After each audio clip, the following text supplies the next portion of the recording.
In a survey of group of people, it was found that 550 of them liked sports. NU equal to what? Sports लाई S र अनि music लाई M भनेको छ। अब NS को भ्यालु चाहिँ कति हुने भयो? 550 भयो। 600 लाइक म्युजिक भनेको छ। अब NM को भ्यालु हुने भयो चाहिँ NM को भ्यालु हुने भयो 600। 350 लाइक बोथ अफ देम भनेको छ दुईवटै मन पराउने। NS intersection M equal to 350 भयो। And 200 did not like any of these two sports भनेको छ। स्पोर्ट्स एन्ड म्युजिक दुईटै मन नपराउने भनेको चाहिँ कम्प्लिमेन्ट को भ्यालु को कुरा गर्यो। NS युनियन M को कम्प्लिमेन्ट, यसको भ्यालु चाहिँ कति थियो? 200। ल इन्फर्मेसनहरु सकिएका छन्। अब हामी अरु क्वेशनहरुमा जस्तै यसमा पनि भेन डायग्राम बनाउँछौं पहिला। ल अब भेन डायग्राममा एन्ट्री सुरु गरौँ त। सबैभन्दा पहिला इन्टरसेक्सन को भ्यालु कति छ यहाँनिर? 350 छ। 350 भनेको यहाँनिर आएर बस्ने भयो, 350 भयो। त्यसपछि यो S तर्फ अथवा ओन्ली S को ठाउँमा हामीले यो S को भ्यालुबाट 350 लाई सबट्र्याक्ट गर्नुपर्छ। 550 बाट 350 सबट्र्याक्ट गर्यो भने यहाँ 200 आउने भयो।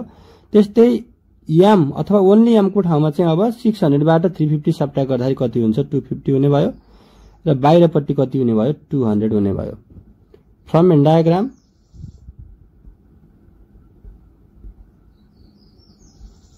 डायग्राम NU इक्वल टु सबै भ्यालु एड गर्दियौ 200 plus 350 plus 250 plus 200 equal to 1000 आयो। ल अब अहिले हामीले भेन डायग्राम को काम पनि सकाइसक्यौं। अब हामी लाग्छौं क्वेशन नम्बर A तर्फ। लेख्न चाहिँ के भनेको छ भन्दाखेरि right the set of people who like both sports and music in cardinal notation. Intersection को कार्डिनलिटी भनेको रहेछ A नम्बरमा। NS इन्टरसेक्सन M को भ्यालु कति भयो? 350 भयो। ल B नम्बरलाई हेरौं। Present the above information in van diagram भनेको छ। भेन डायग्राममा हामीले प्रेजेन्ट गरिसकेका छौं, तैपनि म B भनेर फेरि यसको एन्सर यहाँ तल लेख्न चाहदै छु।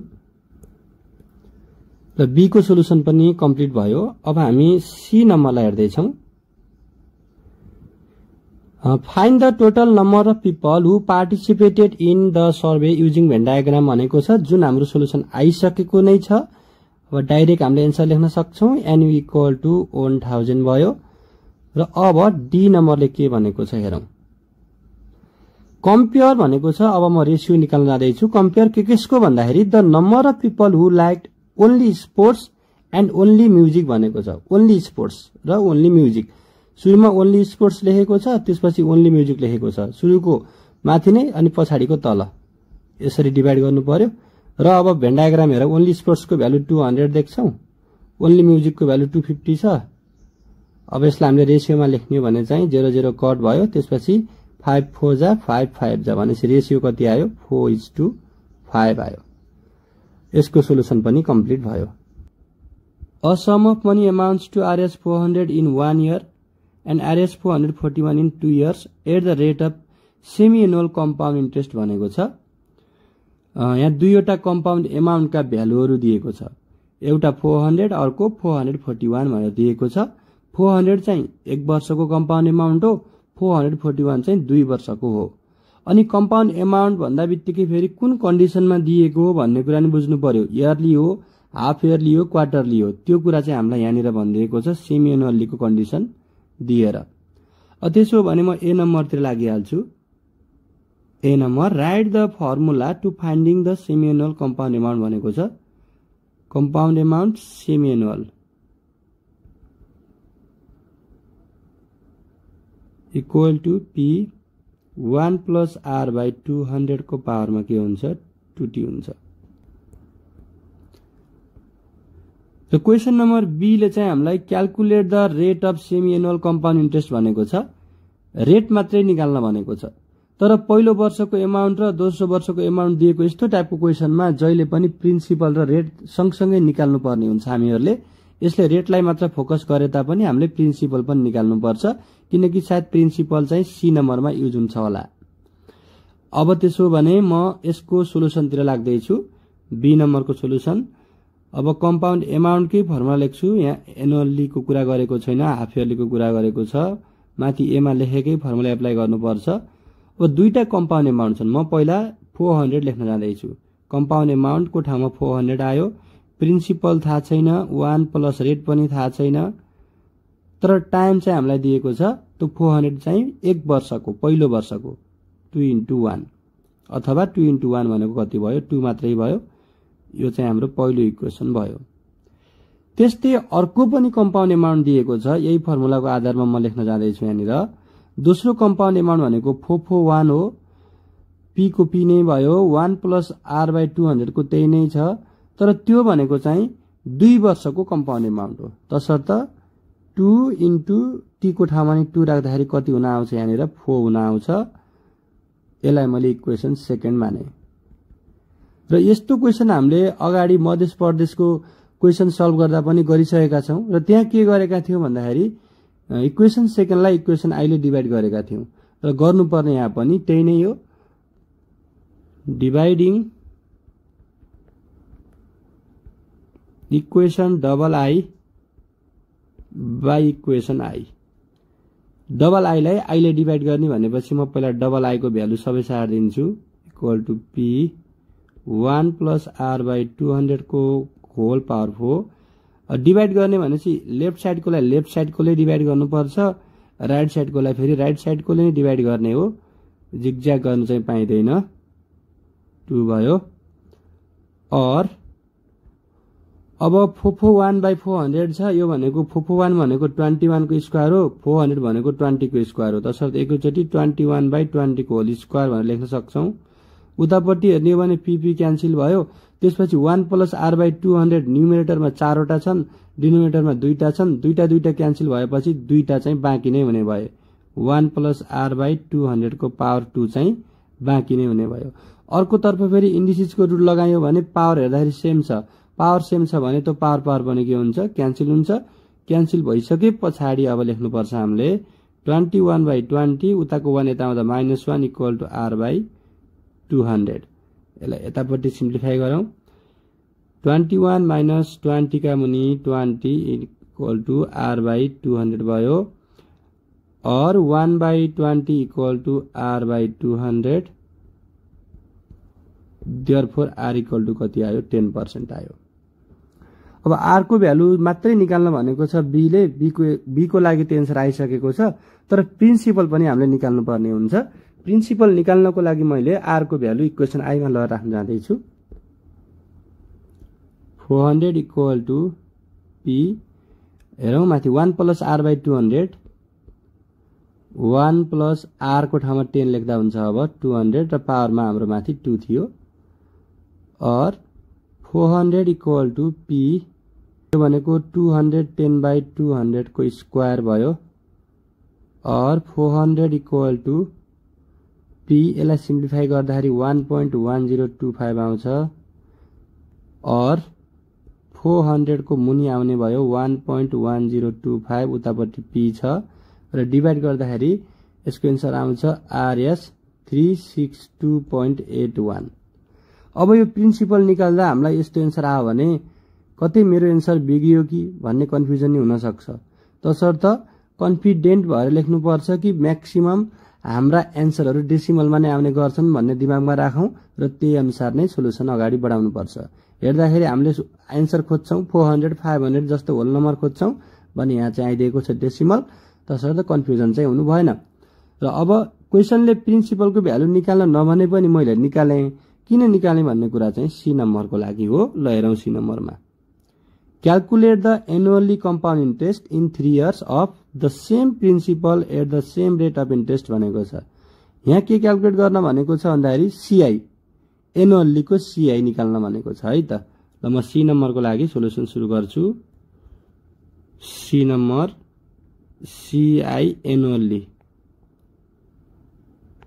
एनुअली को फर्मुला पनि लेखिहालौं। p 1 प्लस r/100 को पावरमा t माइनस 1 भयो इक्वल टु प्रिन्सिपल भर्खरै आएको छ हाम्रो 362.81 अनि 1 प्लस रेट भनेको 10 हो बाई 100 टाइम भनेको 3 वर्षको निकाल्न भनेको छ or RS 362.81 स्मल ब्राकेट भित्र हेर्ने हो भने 110/100 डिभाइड गर्दाखेरि 1.1 को पावर 3 छ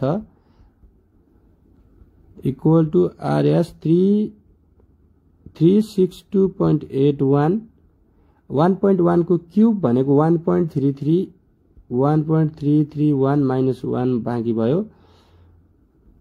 इक्वल टु RS 362.81 इन्टु भित्र सब्ट्र्याक्सन गर्दाखेरि 0.331 आउँछ र यहाँबाट हाम्रो सोलुसन आउँछ RS 120.09 यो चाहिँ हाम्रो सी नम्बरको सोलुसन हो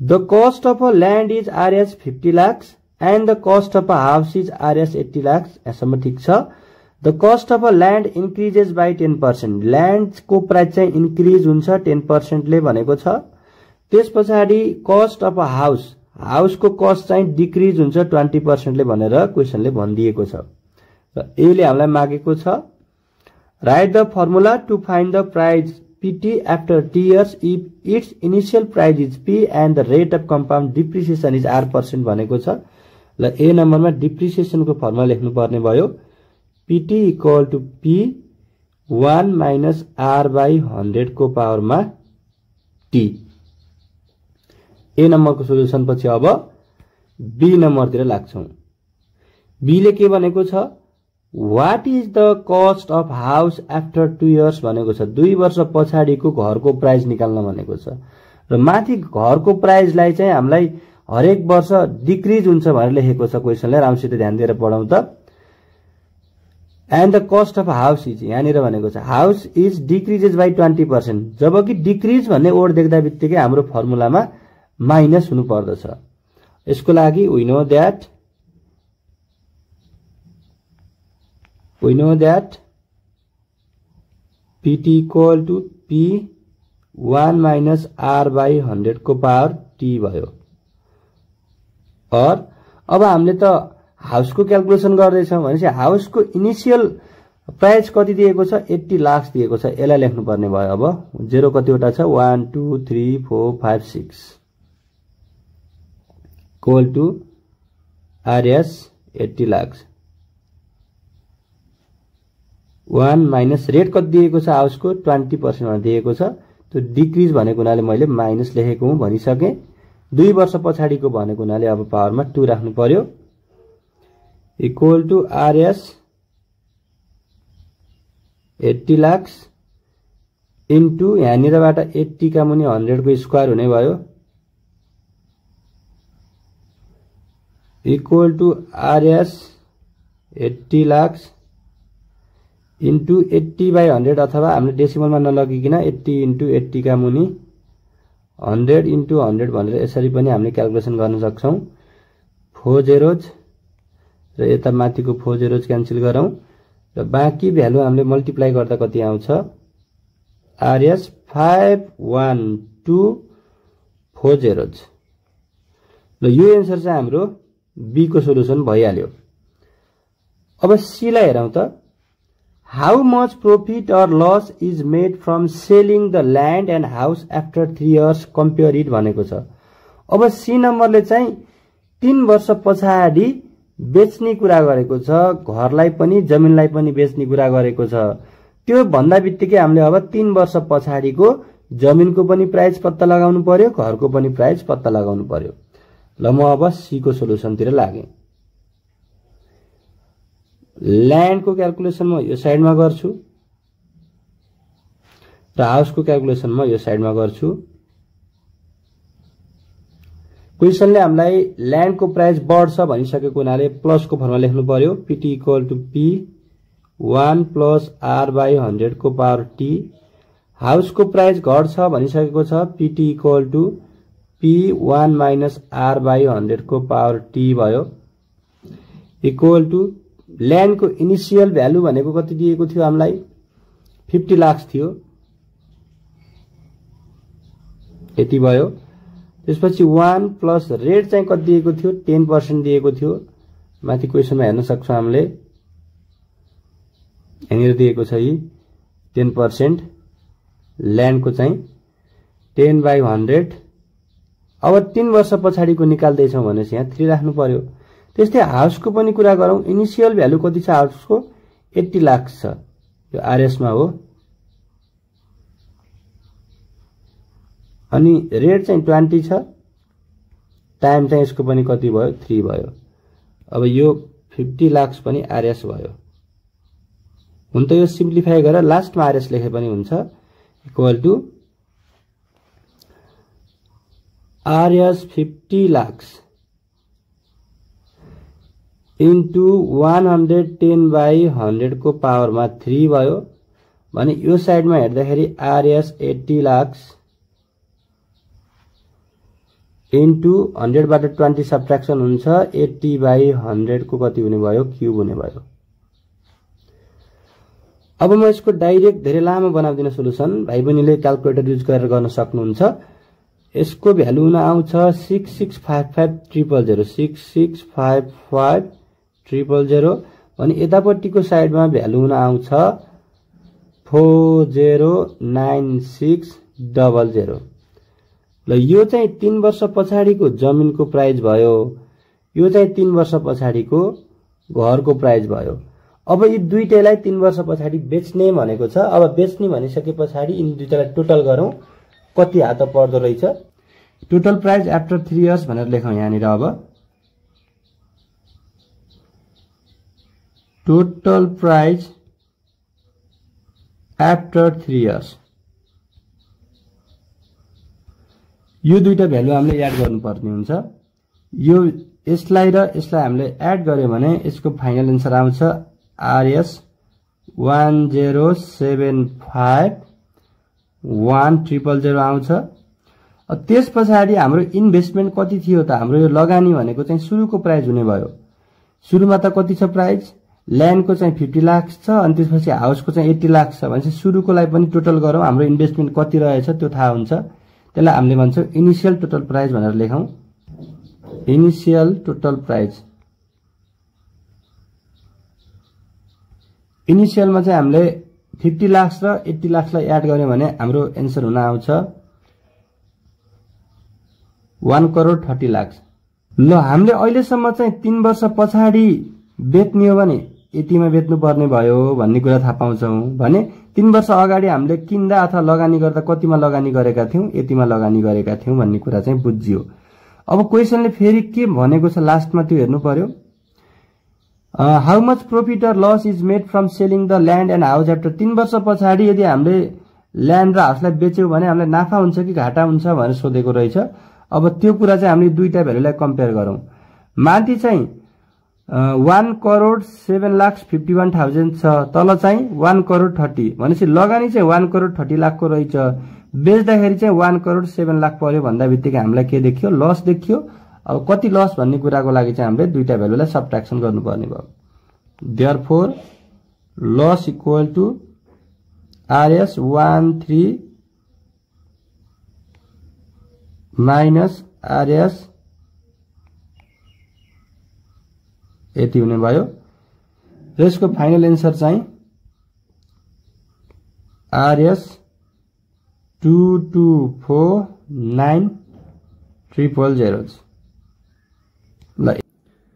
According to the money exchange rate of Nepal Rashtra Bank, the purchasing rate of $1 American was NRS 113.92 and the selling rate was NRS 114.72 in a certain time भनेको छ। Buying rate र selling rate मात्रै दिएको छ माथि क्वेसनमा। त्यसलाई म एकचोटि कपी गर्न जाँदैछु। Buying rate, selling rate, buying रेटमा हाम्रो $1 इक्वल टु आरएस 113.92 छ भने सेलिङ रेट चाहिँ हाम्रो $1 इक्वल टु आरएस 114.72 दिएको छ। यो जस्ट मैले माथिको रेट कपी गरेँ र यति गरिसकेपछि हामी ए नम्बरलाई हेर्दैछौँ। How many American dollars can be exchange with NRS 68,590। अब नेपाली रुपियाँ 68,590 बराबर कति डलर हुन्छ भनेर सोधेको छ क्वेशन नम्बर ए ले। हामीले यस्ता क्वेशन धेरै पटक गरिसक्यौं। ए नम्बर RS 68590 इक्वल टु यसलाई हामीले डलरमा कन्भर्ट गर्नु पर्यो। $68590 बाइ 114.72 र डिभाइड गर्दाखेरि हाम्रो एन्सर आउँछ $597.89 भनेर आउँछ। र यो चाहिँ ए को सोलुसन भइहाल्यो। अब बी लाई हेर्दै छौं। How much Nepali rupees can be exchange with American dollar 7500 when Nepalese currency is devalued by 2% भनेको छ। अब नेपाली करेन्सीलाई 2% ले डिभ्यालुएसन गर्न भनेको छ। तसर्थ पहिला रेट निकालौं। बी नम्बरको लागि न्यू रेट आफ्टर 2% डिभ्यालुएसन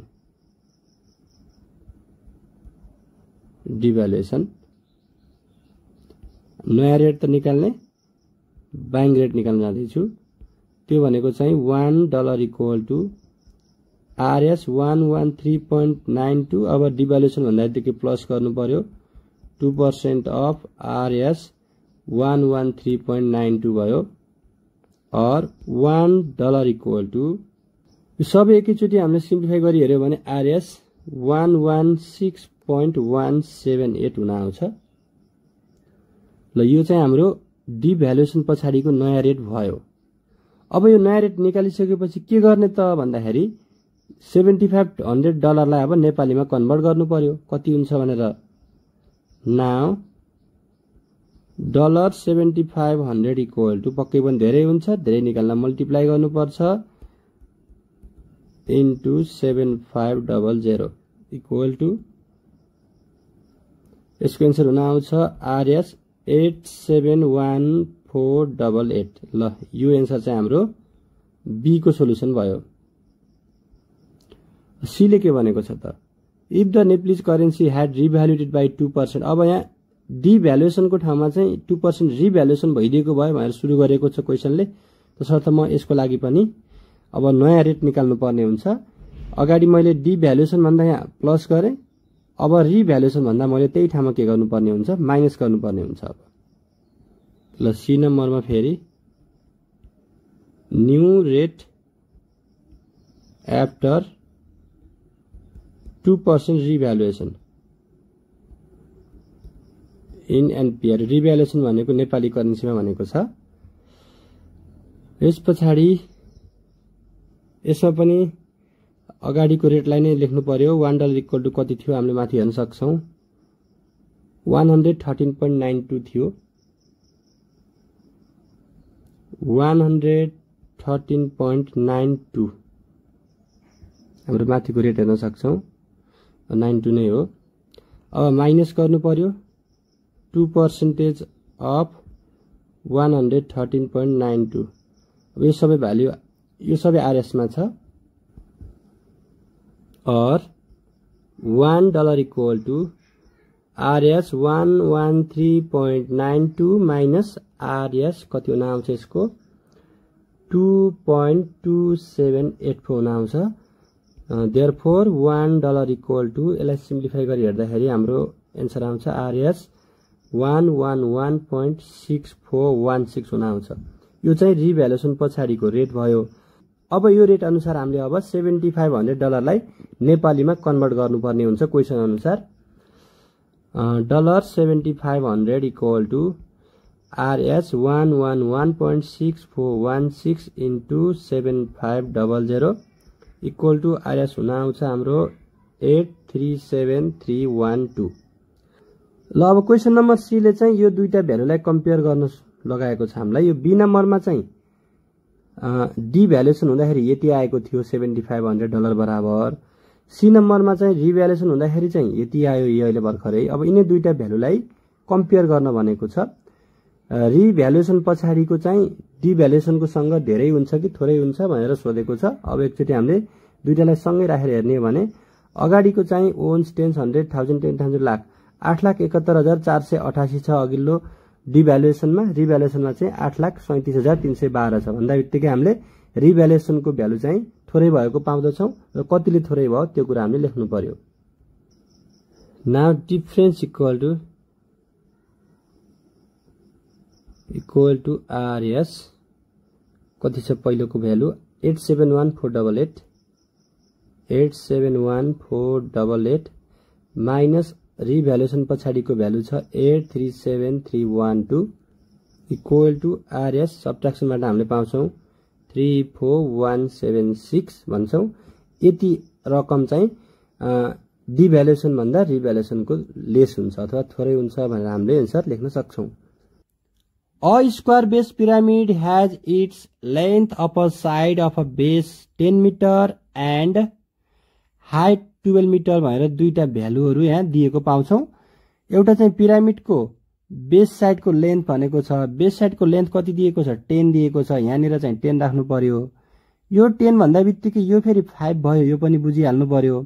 त्यसपछि हाइटको भ्यालु दिएको छ, हाइट भनेको त यो लाइन हो, यो लाइनको भ्यालु कति दिएको छ 12 दिएको छ। अब हामीले यो जुन रेड कलरको ट्रायंगलका तीनवटा साइडहरु निकालिरहँदाखेरि दुईटा साइडको भ्यालु चाहिँ आइसक्यो, एउटा साइडको भ्यालु निकाल्न बाँकी छ। त्यसको लागि h square equal to p square plus b square गर्दा बित्तिकै भ्यालु आउँछ। और h भनेको निकाल्नु पर्ने छ p को ठाउँमा 12 स्क्वायर, b को ठाउँमा 5 square or h square equal to 144 plus 25 or h square equal to 144 मा 25 एड गर्यो भने 169 हुने भयो। Or h equal to under root 169 equal to कति आयो 13 आयो। यो चाहिँ हाम्रो युनिट केमा छ माथि हेरौं त मिटरमा छ, मिटर आयो। अब यहाँ हेर्दाखेरि h भनेर देखिएको छ, कतै हाइट त हैन भनेर कन्फ्युजन चाहिँ हुनु हुँदैन। यो हाम्रो हाइपोटेनस हो, हाइपोटेनस भनेको कति छ यहाँनिर 13 छ। ल अब चाहिँ हामीले ए नम्बरलाई हेर्दा हुन्छ। Write the formula for finding the area of triangular surfaces of the pyramid भनेको छ। एलएसए को कुरो गरेको छ ए नम्बरले। एलएसए इक्वल टु 2AL भइहाल्यो। बी नम्बरलाई हेरौं। Find the volume of the pyramid भनेको छ। Volume equal to 1/3 a square h equal to 1/3 a भनेको चाहिँ 10 स्क्वायर, h भनेको चाहिँ 12 छ। यसलाई सिम्प्लिफाई गर्दाखेरि यसको एन्सर आउँछ हाम्रो 400 m क्यूब हुने भयो। सी नम्बरतिर जाउँ। C number what will be the total cost. यहाँ कस्ट निकाल्ने कुरो गरेको छ। कस्ट निकाल्ने कुरो गर्दाखेरि अब मैले एरिया निकाल्नु पर्छ। केसको एरिया भन्ने कुरा चाहिँ एकचोटी पढौं त। What will be the total cost of painting the total surface of the pyramid भनेको छ है त। पिरामिडको टोटल सर्फेस निकाल्नु पर्यो पहिला। TSA equal to 2AL plus a square चाहिँ फर्मुला भयो। 2 को 2 भइहाल्यो। a भनेको 10 छ, l भनेको फिगरमा हेरौं 13 छ, a भनेको कति 10 स्क्वायर इक्वल टु यसलाई सिम्प्लिफाई गरौं कति आयो 360 m स्क्वायर आयो। अब निकाल्न चाहिँ के भनेको टोटल कस्ट। टोटल कस्ट निकाल्ने फर्मुला एरिया इन्टु रेट हो। इक्वल टु एरिया भनेको 360 आइसक्यो। रेटको लागि हामी क्वेशनतिर जानुपर्छ। रेट चाहिँ कति भनेको छ RS 50 भनेको छ इन्टु 50 र मल्टिप्लाई गरौं। यसको एन्सर हुन आउँछ 18,000। ल सी नम्बरको सोलुसन भइहाल्यो। डी नम्बरतिर जाउँ। By how much the area of the base of the pyramid is lesser more than the area of a triangular surface भनेको छ। Area of a triangular surface. Triangular surfaces भनेको छैन है त, ख्याल गरौँ। सर्फेस भनेको छ। ट्रायंगुलर सर्फेसेस भन्दाखेरि चारवटा ट्रायंगलको एरिया बुझ्नु पर्छ। ट्रायंगुलर सर्फेस मात्र भन्यो भने एउटा ट्रायंगलको एरिया बुझ्नु पर्यो। र यहाँ दुईटा कुरा कम्पेयर चाहिँ एउटा एरिया बेसको भनेको छ र अर्को एउटा ट्रायंगलको भनेको छ। ल डी नम्बरमा एरिया अफ बेस भनेको चाहिँ बेसमा स्क्वायर हुन्छ, a स्क्वायर भयो। बेसमा 10 छ, 10 स्क्वायर भनेको कति भयो 100 मिटर स्क्वायर चाहिँ बेसको एरिया आयो। अनि area of a triangle equal to अब चारवटा ट्रायंगलको एरिया निकाल्ने फर्मुला चाहिँ 2AL भयो। एउटाको निकाल्नु पर्यो भने 4 ले डिभाइड गर्नु पर्यो। 4 ले डिभाइड गरी हेर्दाखेरि कति आउँछ 1/2AL हुन आउँछ इक्वल टु 1/2 a भनेको चाहिँ 10 छ, l भनेको कति छ हेरौं त माथि फिगरमा 13 छ भनेपछि कति आयो 65 m स्क्वायर आयो।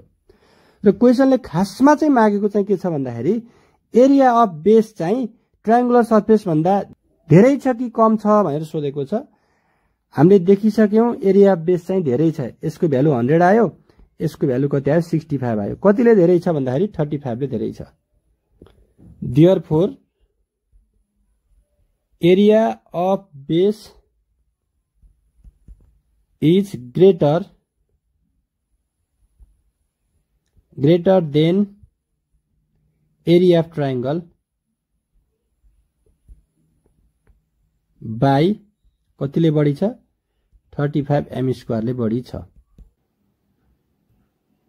ल अब यो क्वेशन नम्बर 6 लाई हेरौं त। A water tank as shown in the figure has its lower part cylindrical and upper part hemispherical. The total height of the tank is 13 meter and the diameter of its base is 14 meter भनेको छ, जुन कुरा हामीले फिगरमा पनि देख्न सक्छौं। फिगरतिर हेरौं अब बरु। डायमिटर चाहिँ 14 मिटर भइसकेपछि रेडियस चाहिँ 7 मिटर हुने भयो। त्यसपछि रेडियस भनेको यो पनि रेडियस हो अनि माथि यो पनि के हो रेडियस हो। यो माथिल्लो साइडमा हेर्ने हो भने फेरि यो माथिपट्टिको सेप त हेमिस्फेरिकल सेप हो। हेमिस्फियरको केसमा फेरि रेडियस र हाइट के हुन्छ बराबर हुन्छ। यहाँ लाइन तान्दा लामो छोटो देखिए तापनि रेडियस जति छ हाइट पनि कति हुन्छ त्यति नै हुन्छ। रेडियस 7 भइसकेपछि यो हाइट पनि कति हुन्छ 7 नै हुन्छ। अनि फेरि बाहिरपट्टि टोटल हाइट भनेर 13 मिटर लेखेको छ। टोटल हाइट 13 मिटर मध्ये 7 चाहिँ केसको हाइट भयो हेमिस्फियरको हाइट भयो भनेपछि बाँकी रहेको त 6 चाहिँ केसको हुनु पर्यो सिलिन्डरको हुनु पर्यो। सिलिन्डरको हाइट चाहिँ कति छ 6 मिटर छ। अब हामी ए नम्बरको सोलुसनतिर हेर्दै छौं। Which geometric shape is formed on the base of the tank write it भनेको छ। ट्याङ्कको बेसमा चाहिँ कुन चाहिँ जियोमेट्रिकल सेप छ भनेको छ। यो अगाडि पनि गरे जस्तो लाग्छ मलाई। यो चाहिँ सर्कुलर सेपमा छ। ए नम्बर base of tank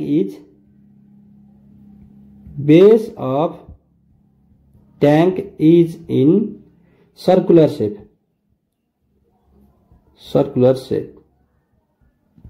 ल अब हामी बी नम्बरलाई हेर्दै छौं। How much does it cost to fill water in the tank at the rate of 50 पैसा per liter find it भनेको छ। अब यसमा चाहिँ यो लिटरको कुरा आयो भने पनि हामीले भोल्युम निकाल्नु पर्छ भन्ने कुरा बुझ्नु पर्छ।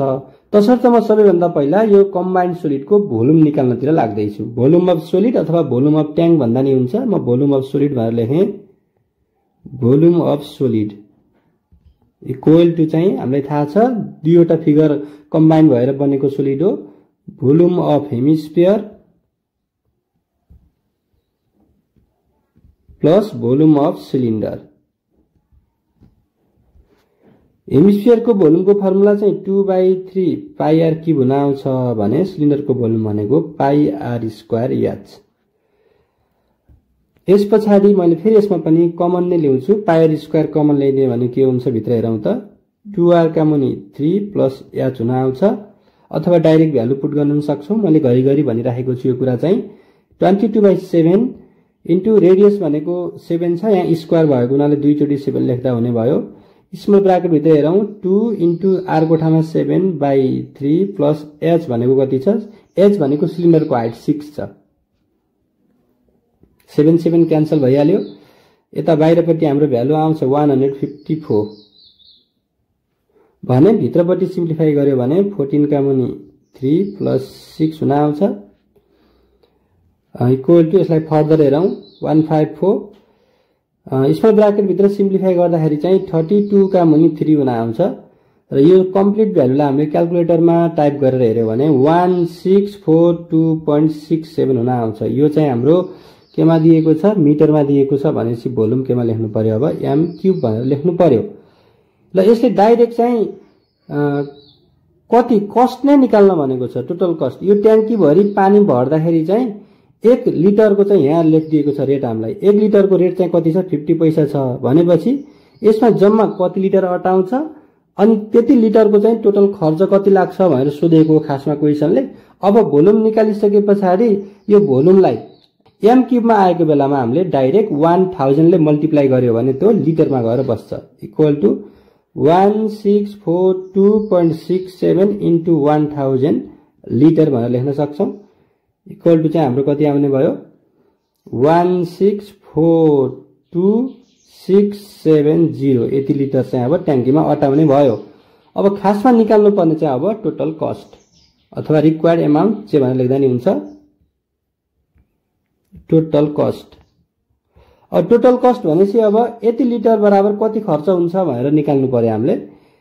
1642670 इन्टु 1 लिटरको कति छ रेट हामीलाई 50 पैसा भनेर दिएको रहेछ 50 पैसा भयो। अब हाम्रो कारोबार प्रायः रुपिजमा नै हुन्छ रुपिजमा नै कन्भर्ट गरिदिउँ 1642670 इन्टु 50 का मुनि अब 100 ले डिभाइड गर्दा रुपिजमा गयो इक्वल टु आरएस एन्सर हुन आउँछ 821335 821335। The workers in a brick factory laid down bricks in rows every day in the sun. They laid 300 bricks in the first row in the first day, 320 bricks in the second row in the second day, 340 bricks in the third row in the third day, and so on increasing in equal number भनेको छ। यहाँ दिएको कुरालाई हामीले sequence बनाउने हो भने पहिलो टर्म कति छ 320 छ, दोस्रो टर्म कति हुन आउँछ 340 हुन आउँछ, तेस्रो टर्म कति हुन आउँछ सरी पहिलो टर्म चाहिँ हाम्रो अगाडि अझ 300 रहेछ ल 300 320 340 भयो। यहाँ हेर्ने हो भने यो नम्बरको प्याटर्न हेर्ने हो भने अघिल्लो टर्म भन्दा पछिल्लो टर्म 20 ले बढेको पाउँदछौं र अझै हामीले इन्क्रिज गर्ने हो भने अब कति हुन आउँछ 360 हुन आउँछ। यो त हामीले बुझ्न सक्छौं। अब यसरी नै अब हेर्ने हो भने यहाँनिर कमन डिफरेन्स सेम भएको पायौं भने यो कता गयो अरिथमेटिक सिक्वेन्सतिर गयो। क्वेशन नम्बर ए हेरिहालौं। In which sequence did they lay down the bricks right it भनेको छ ए नम्बरको चाहिँ अरिथमेटिक सिक्वेन्स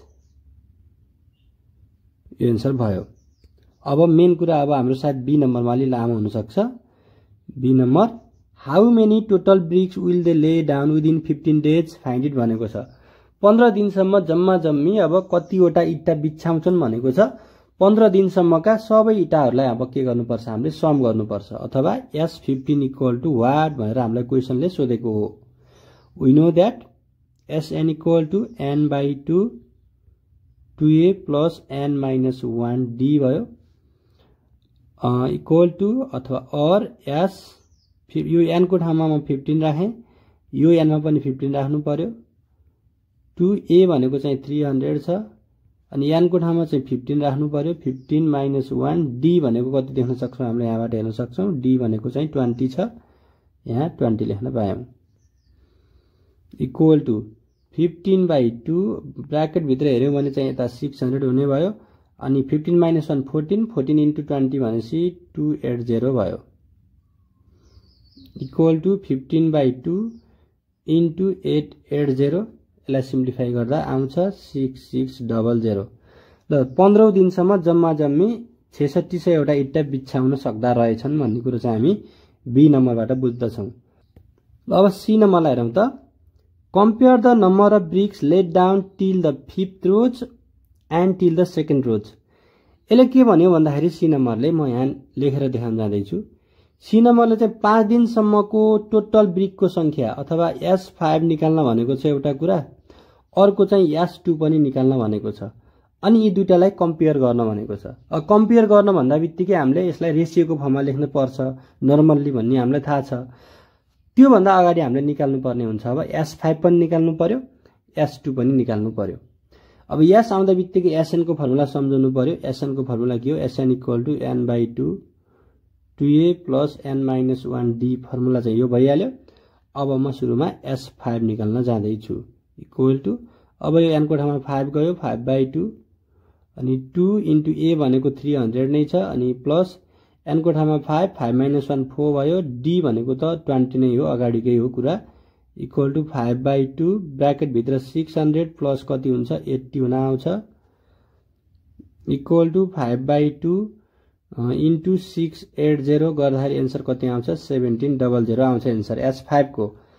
अब S2 लाई पनि निकाली हेरौं। S2 इक्वल टु 2 भन्दा बित्तिकै n को ठाउँमा 2 गयो 2/2 हुने भयो अनि 2 को 2 a को ठाउँमा 300 नै जाने भयो अनि प्लस 2 - 1 भनेको 1 भयो 1 इन्टु d भनेको चाहिँ कति छ 20 छ इक्वल टु 2/2 भनेको 1 भयो भने भित्रपट्टि 600 प्लस कति हुन्छ 20 हुन्छ 100 प्लस 20 इक्वल टु कति आयो 620 चाहिँ हाम्रो S2 को भ्यालु आयो।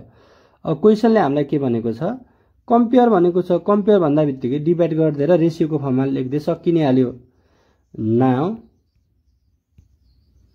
S5 by S2 equal to 1700 by 620 र क्याल्कुलेटर युज गर्यो भने 85 का पनि 31 आउँछ। यसलाई रेशियोको फर्ममा लेख्यो भने 85:31 हुन आउँछ। यो नै हाम्रो सी नम्बरको सोलुसन हुन्छ।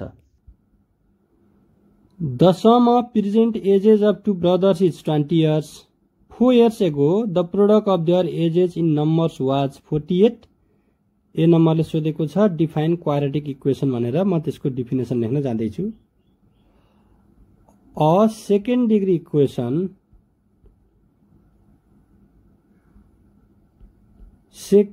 Equation of own variable is called a quadratic equation.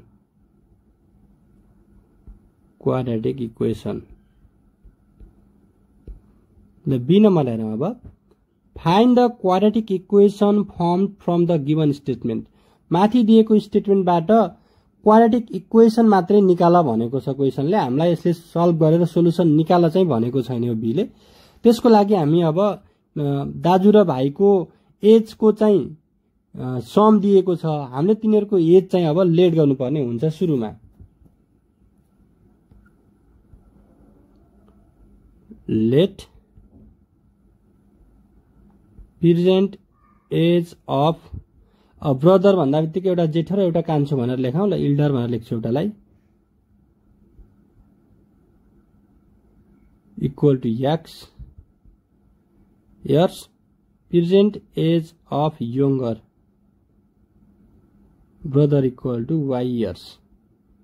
यो मैले लेट गरेको कुरो भयो।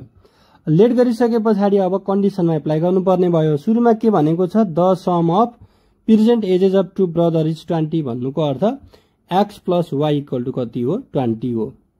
अब बाइ क्वेशन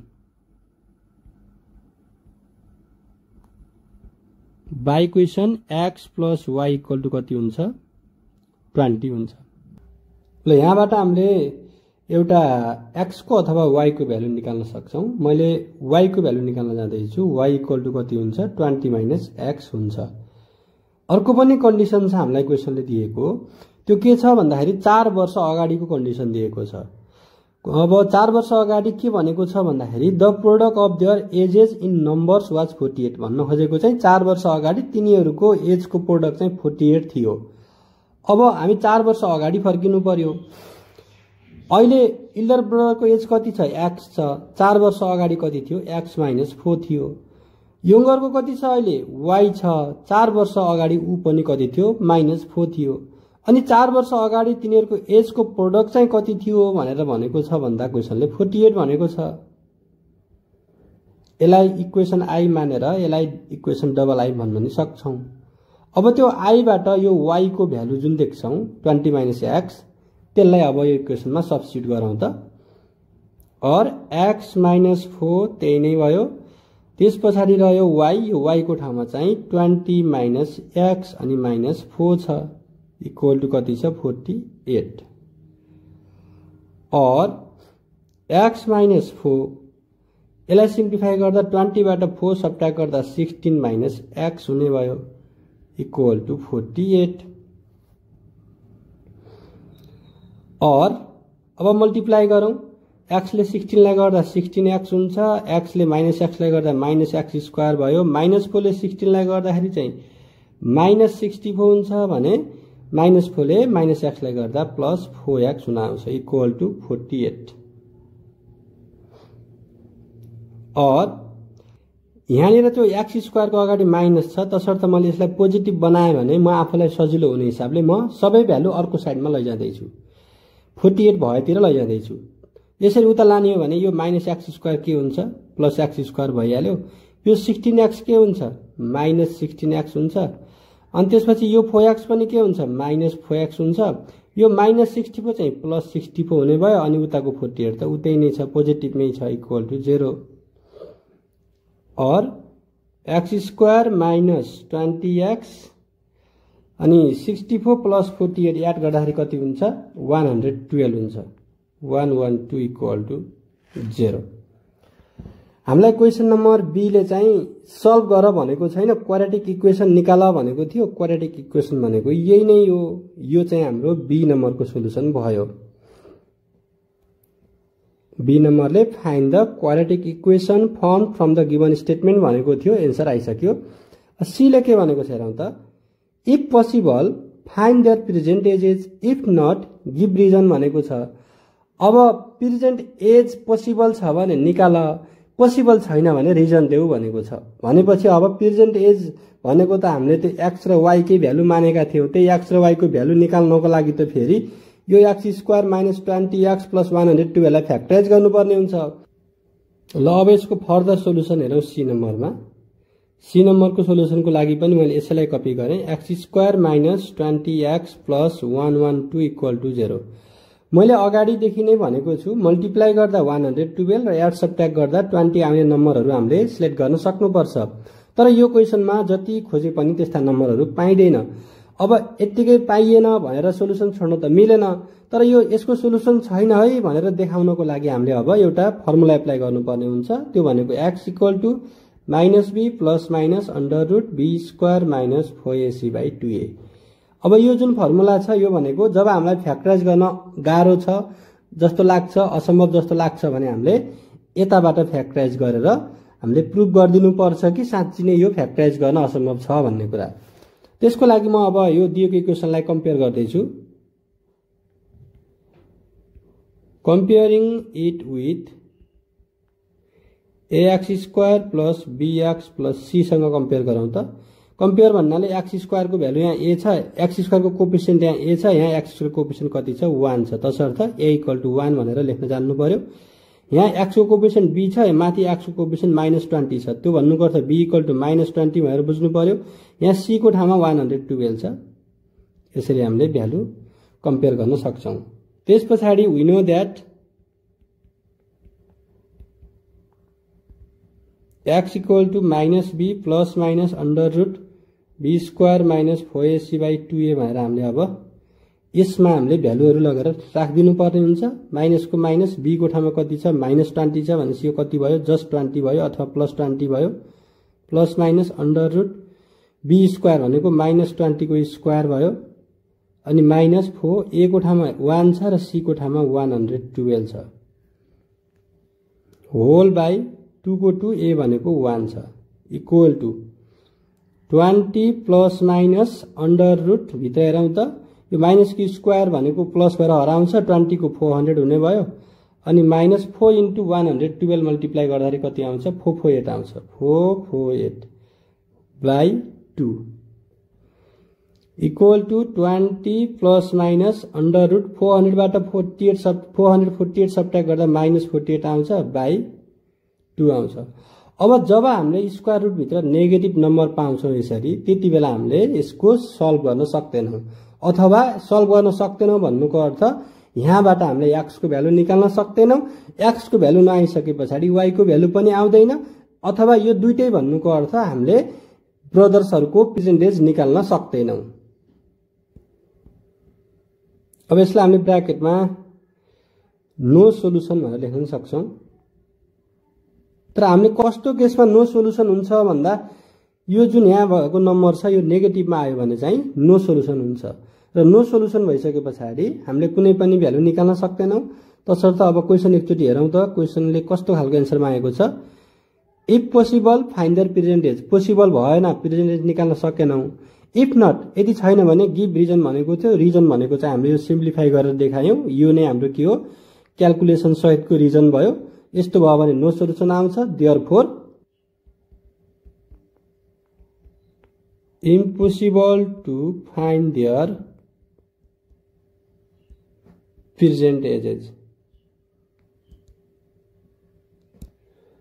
सिम्प्लिफाई भनेको छ ए नम्बरमा m³ + 1/m² m square minus m plus 1 अनि plus m cube minus 1 by m square plus m plus 1 भनेर दिएको छ इक्वल टु अब मैले यो 1 र यो 1 मा मैले पावरमा क्यूब राख्न पाउँछु क्यूब राख्दा बित्तिकै अगाडिको फर्स्ट न्युमरेटरमा m क्यूब प्लस 1 क्यूब हुन्छ अथवा a cube plus b cube को फर्ममा बसेको छ a cube plus b cube भन्दा बित्तिकै हामीलाई फर्मुला याद हुनुपर्छ a plus b a square minus ab plus b square त्यस्तै a cube minus b cube को फर्मुला पनि याद हुनु पर्यो a minus b a square plus ab plus b square मैले अब न्युमरेटरबाट फर्मुला एप्लाई गर्न जाँदैछु m क्यूब प्लस 1 क्यूब माथिको यो पहिलो फर्मुला हेरौँ त m प्लस 1 त्यसपछि m स्क्वायर अनि माइनस m र 1 मल्टिप्लाई गर्दा m मात्रै हुन्छ अनि फर्मुलामा लास्टमा b स्क्वायर b को ठाउँमा 1 छ 1 स्क्वायर भनेको 1 मात्रै भयो by m square minus m plus 1 अनि प्लस अब m क्यूब माइनस 1 क्यूब अथवा यो दोस्रो फर्मुला एप्लाई गरौँ दोस्रो फर्मुला अनुसार एप्लाई गर्ने भने फर्स्टमा m माइनस 1 अनि ब्राकेटमा m square plus m plus 1 हुन्छ whole by m square plus m plus 1 यो भ्यालु र यो भ्यालु क्यान्सल भयो त्यस्तै यो पुरै एक्सप्रेसन र यो एक्सप्रेसन पनि क्यान्सल भयो क्यान्सल भइसके पछाडिका बाँकी कुराहरू लेखौँ त m plus 1 plus m minus 1 बाँकी थियो यसमा पनि माइनस 1 प्लस 1 क्यान्सल भइसके पछाडि एन्सर हाम्रो 2m मात्रै आयो बी नम्बर पहिला मैले क्वेशन कपी गर्दैछु 9 power x minus 10 into 3 power x plus 9 equal to 0 or अब 9 भनेको 3 को स्क्वायर हो अनि बाहिरपट्टि x छँदैछ अनि minus 10 into 3 power x plus 9 equal to 0 अरु सबै सेम कपी भयो और मैले अघिल्लो क्वेशनहरुमा भनिसकेको छु कि x र 2 लाई हामीले एक्सचेन्ज गरेर लेख्न मिल्छ 3 को पावर x भित्र लेख्ने हो भने 2 बाहिर लगेर राख्न पाइयो minus 10 into 3 power x plus 9 equal to 0 यति गरिसके पछाडि अब लेट गरौँ let 3 power x equal to p let गरिसकेपछि सब्स्टिट्युट पनि गरिहालौं सब्स्टिट्युट गर्दाखेरि अगाडि हुने भयो p square minus 10p plus 9 equal to 0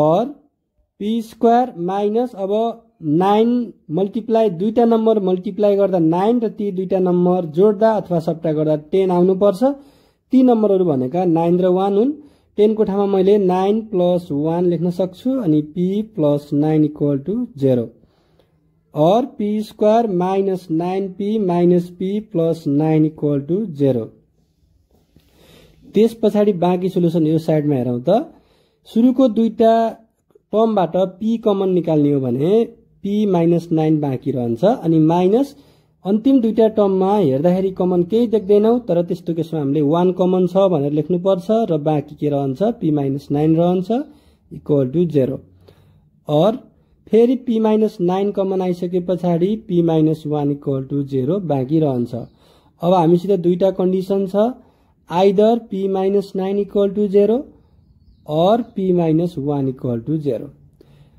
और यो सुरुकोबाट हेर्ने भने p इक्वल टु 9 आउँछ र p भनेको हामीले अगाडि लेट गरेका छौं 3 को पावर x भनेर 9 भनेको 3 स्क्वायर भयो बेस सेम भइसके पछाडि पावरमा भएका भ्यालुहरु इक्वल हुन्छन् देयरफोर x इक्वल टु 2 त्यस्तै अर्को भ्यालुलाई पनि हेरौं त यहाँनिर p इक्वल टु 1 हुने भयो और p भनेको 3 पावर x भयो र 1 भनेको फेरि 3 को पावर 0 हो अब फेरि 3 बेस सेम भइसके पछाडि पावरमा भएका भ्यालुहरु इक्वल हुन्छन् x equal to 0 In the figure, O is the midpoint of TS. यो TS भन्ने जुन लामो लाइन छ यसको यो मिड पोइन्ट चाहिँ O भनिदिएको छ and in a quadrilateral PTRS area of parallelogram PORS is 22 square centimeter. त्यसपछि यो PORS parallelogram हो र यसको एरिया चाहिँ 22 cm स्क्वायर छ भनेर पनि दिएको छ त्यसपछि M चाहिँ PO को कुनै पोइन्ट हो पनि भनेको छ र निकाल्न के भनेको छ अब ए नम्बरतिर हेर्नु पर्छ what is the area of triangle PSO and triangle SMR PSO को र SMR को एरिया निकाल्न भनेको छ ल अब म यो फिगरतिर फोकस गर्न जाँदै छु है त ल सुरुमा म एउटा लाइन लिँदै छु PS भन्ने लाइन यो पिएस भन्ने लाइनबाट दुईवटा फिगर स्ट्यान्डिङ भएको पाउँछौं। एउटा भनेको यो प्यारालेग्राम भयो, अर्को भनेको चाहिँ यो पिएसबाट यो ट्रायंगल भयो। यो पिएस भन्ने बेसबाट दुईवटा फिगर स्ट्यान्डिङ देख्छौं। एउटा पिएसओ भन्ने ट्रायंगल छ, अर्को पिओआरएस भन्ने प्यारालेग्राम छ। एउटै बेसमा ट्रायंगल र प्यारालेग्राम छन् भने ट्रायंगलको एरिया चाहिँ प्यारालेग्रामको हाफ हुन्छ भनेर त हामीले थ्योरम नै पढिसकेका छौं। ल म यसको सोलुसनतिर लागे। Area of triangle PSO equal to half of parallelogram PORS। यसलाई 1 नम्बर भनेर लेखौं। यसको रिजन चाहिँ area of triangle is same parallels. ल अब त्यसो हो भने ट्रायंगल PSO इक्वल टू यता और लेखौं 1/2 को 1/2, त्यसपछि PORS को एरिया त दिएकै छ 22 स्क्वायर सेन्टिमिटर भनेर दिएकै छ 22 cm स्क्वायर इक्वल टू अब हामीले यो 2 ले 22 लाई डिवाइड गर्यो भने कति आउँछ आन्सर 11 cm स्क्वायर आउँछ। यसको भ्यालु चाहिँ आइहाल्यो। अब म अहिले जसरी यसको सोलुसन निकाले त्यसै गरिकन म अब अर्को ट्रायंगल SMR को पनि सोलुसन हेर्न जाँदै छु। 2 number area of triangle SMR equal to ल फिगरलाई नै हेरौं त। यो SR भन्ने बेसमा दुईवटा फिगर स्ट्यान्डिङ छन् र ती फिगरहरुलाई मैले ड्रा गर्न जाँदै छु। एउटा भनेको चाहिँ SMR भन्ने ट्रायंगल छ, क्लियरली देख्न सक्छौं। अर्को भनेको चाहिँ त्यो अगाडिकै प्यारालेग्राम छ, त्यो PORS भन्ने प्यारालेग्राम नै छ। अगाडि बेस PS भन्ने बेसमा स्ट्यान्डिङ थिए भनेर एक्सप्लेन गरे। अहिले चाहिँ कुन बेसमा छन् त भन्दा SR भन्ने बेसमा छन्। SR भन्ने बेसमा एउटा SMR भन्ने ट्रायंगल छ, त्यही बेसमा अर्को के छ PORS भन्ने प्यारालेग्राम पनि छ। यस्तो केसमा पनि SMR को एरिया चाहिँ प्यारालेग्राम को हाफ हुने भयो, half of parallelogram PORS। Reason चाहिँ अब हाम्रो ठ्याक्कै 1 को जस्तै हुने भयो, same as 1। Or triangle SMR equal to 1/2 into PORS भनेको त 22 cm स्क्वायर नै भयो र यसको एन्सर पनि कति आयो 11 cm स्क्वायर नै आयो। ल हाम्रो A नम्बरको सोलुसन चाहिँ सकियो। ल अब B नम्बरलाई हेरौं। Right any own name of the triangle with reason which area is equal to the area parallelogram PORS। PORS को एरिया बराबर आउने अर्को ट्रायंगल को नाम पनि लेख्न भनेको छ B नम्बरले, जसको लागि चाहिँ म यो ठुलो ट्रायंगलबाट क्याल्कुलेसन सुरु गर्न जाँदै छु। यो PST भन्ने ट्रायंगल हेरौं त ल। PST भन्ने यो ट्रायंगलबाट म अब यसको सोलुसन हेर्न जाँदै छु। यो PST भन्ने ट्रायंगलको एउटा लंगेस्ट साइड ST छ। त्यो ST को मिड पोइन्ट O भनेर माथि क्वेशनले पहिल्यै भनिसकेको छ। O is the mid point of TS भनेको छ र त्यो मिड पोइन्ट जुन पोइन्ट छ त्यो पोइन्ट र अपोजिट एंगल अथवा अपोजिट भर्टेक्स जोइन गर्दा एउटा जुन लाइन बन्छ त्यो लाइनलाई हामीले भन्छौं मिडियन। मिडियन को काम के त भन्दाखेरि यो PST भन्ने ट्रायंगललाई इक्वली दुई टुक्रा पार्ने काम हो। अथवा हामीले बुझ्ने के त भन्दाखेरि यो ट्रायंगलको एरिया बराबर यो तलपट्टिको ट्रायंगलको एरिया हुन्छ भन्ने कुरा बुझ्न सक्छौं। त्यो के कारणले इक्वल हुन्छ त भन्दाखेरि PO चाहिँ मिडियन भएको कारणले हो भनेर रिजन पनि लेख्न सक्छौं। र सोलुसन हेरौं त्यसको। यो तल्लो ट्रायंगल यो डटेड ट्रायंगललाई हेरौं PSO। Triangle PSO equal to के हुने भयो ट्रायंगल POT हुने भयो, ट्रायंगल POT हुने भयो। दुईटैको भ्यालु के हुने भयो सेम हुने भयो। त्यसमध्ये यो PSO को भ्यालु त हामीले माथि निकालिसकेका छौं। यहाँनिर कति आएको थियो 11 आएको थियो। यो 11 हुँदा बित्तिकै माथिल्लो पनि कति हुन्छ 11 नै हुन्छ। अथवा दुईटैको भ्यालु कति आयो 11 cm स्क्वायर आयो। र यसको रिजन लेख्ने हो भने being PO is a median of triangle PST भनेर यसरी लेख्न सक्छौं। यो 1 नम्बरको यो त भइहाल्यो 11 सेमी स्क्वायर आयो दुईटै ट्रायंगलको। त्यसपछि म यो पीएसटी भन्ने त्यो बिग ट्रायंगलको पनि एरिया निकाल्न जाँदै छु। ट्रायंगल पीएसटी इक्वल टु त्यो बिग ट्रायंगल भनेको फेरि यिनी दुईटा साना साना ट्रायंगल जोडेर आउने हो। तिनै साना साना ट्रायंगल भन्नाले पीएसओ यही माथि लेखिसकेका पीएसओ मा के जोड्नु पर्यो ट्रायंगल पीओटी जोड्नु पर्यो। यसलाई रिजन नै लेख्ने हो भने चाहिँ यस्तो केसमा हामीले होल पार्ट एक्जियम भनेर लेख्छौं। टुक्रा टुक्रा जोडेर सिंगो फिगर बन्छ भने त्यसलाई के भनिन्छ होल पार्ट एक्जियम भनिन्छ। ट्रायंगल पीएसटी इक्वल टु अब दुईटैको भ्यालु 11 11 छ जोड्दाखेरि कति भयो 22 सेमी स्क्वायर भयो। त्यसपछि म यो 3 नम्बरमा पनि यो 22 सेमी स्क्वायर भएको चाहिँ हाम्रो क्वेशन अनुसार के पनि थियो त भन्दाखेरि प्यारालेग्राम पीओआरएस को पनि थियो। प्यारालेग्राम पीओआरएस इक्वल टु 22 सेमी स्क्वायर हामीलाई क्वेशनले नै दिएको छ। यो चाहिँ गिवन भइहाल्यो। ल हामीलाई क्वेशनले लेख्न भनेको चाहिँ एउटा ट्रायंगल र एउटा प्यारालेग्रामको नाम लेख्नु पर्यो कि तिनीहरुको एरिया इक्वल होस्। अब हामीले यो 2 र 3 लाई हेर्ने हो भने यो ट्रायंगलको भ्यालु सँग यो प्यारालेग्रामको भ्यालु के आएको छ सेम आएको छ। भ्यालु सेम आउनुको अर्थ तिनीहरुको रिलेसन के छ इक्वल छ। Therefore triangle PST equal to parallelogram PORS यसको रिजन खोज्छौं भने फ्रम स्टेटमेन्ट 2 and 3 हुने भयो।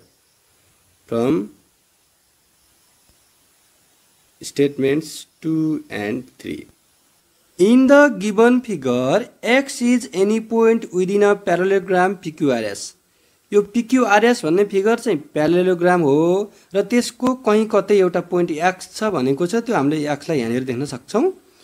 र ए नम्बरले हामीलाई के सोधेको छ write the relationship between the area of triangle and a parallelogram standing on same base and between the same parallel lines भनेको छ। मैले धेरै पटक भनिसकेको छु एउटै बेसमा र सेम प्यारललको बीचमा ट्रायंगलहरु छन् भने तिनीहरुको एरिया इक्वल हुन्छ।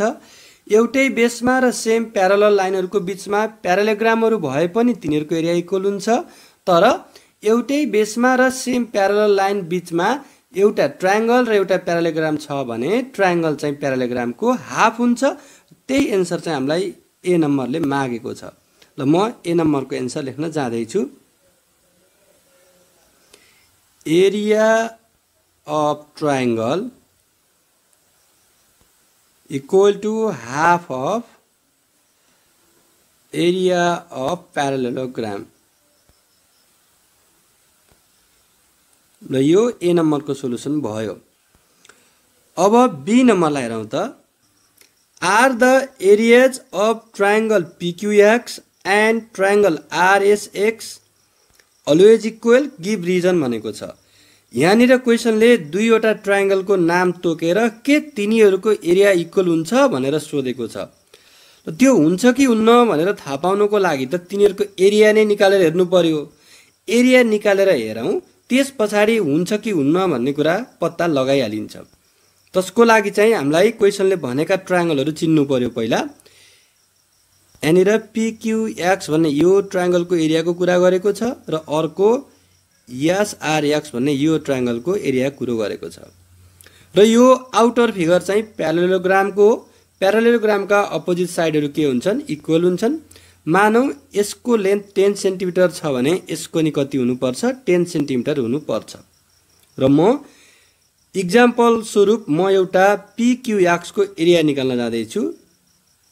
Triangle PQX equal to formula अनुसार चाहिँ 1/2 BH हुनु पर्यो। त्यस्तै SRX ट्रायंगल RSX को पनि म एरिया निकाल्ने छु। त्यसको फर्मुला 1/2 BH नै हुनेछ। ल अब यहाँनिर दुईटै ट्रायंगलको बेस त के छ सेम छ 1/2 को 1/2 यो PQX को बेसको भ्यालु 10 राख्ने हो भने अर्को ट्रायंगलको बेसमा नि के हुन्छ 10 नै हुन्छ। अब यहाँनिर फरक कहाँनिर गएर हुन्छ भन्दाखेरि यो हाइटको भ्यालुले यसको एरिया रिप्रेजेन्ट गर्छ। जस्तो यो PXQ को हाइट मानव एकछिनको लागि मैले 5 राखे र उतापट्टिको हाइट यसको पनि मैले एकछिनको लागि मानव 5 नै छ भनेर मान्दिए।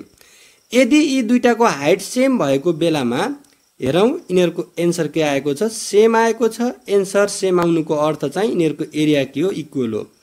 एरिया इक्वल कति बेला हुने रहेछ त भन्दाखेरि बेस त तिनीहरूको सेम हुन्छ नै, तर हाइट पनि सेम भयो भने तिनीहरूको एरिया के हुन्छ, इक्वल हुन्छ। तर यो हाइट सेम सधैँ हुन्छ भन्ने ग्यारेन्टी हुँदैन।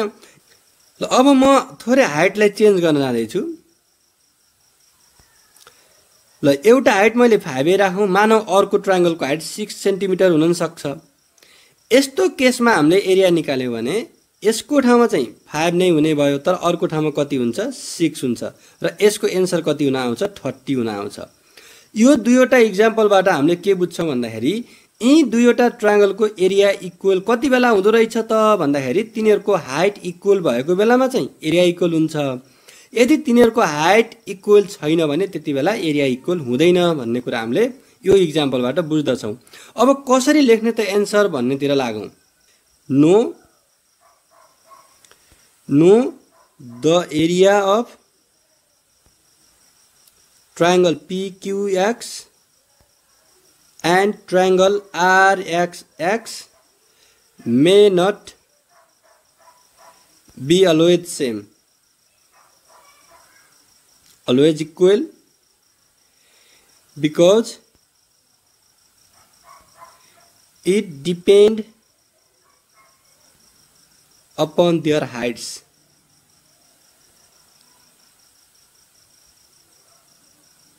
ल अब तिनीहरूको हाइट सेम भयो, एरिया इक्वल भयो, हाइट फरक भयो, एरिया पनि के भयो, फरक पर्यो भन्ने कुरा चाहिँ मैले यहाँ स्पष्ट रूपमा लेखिसकेको छु।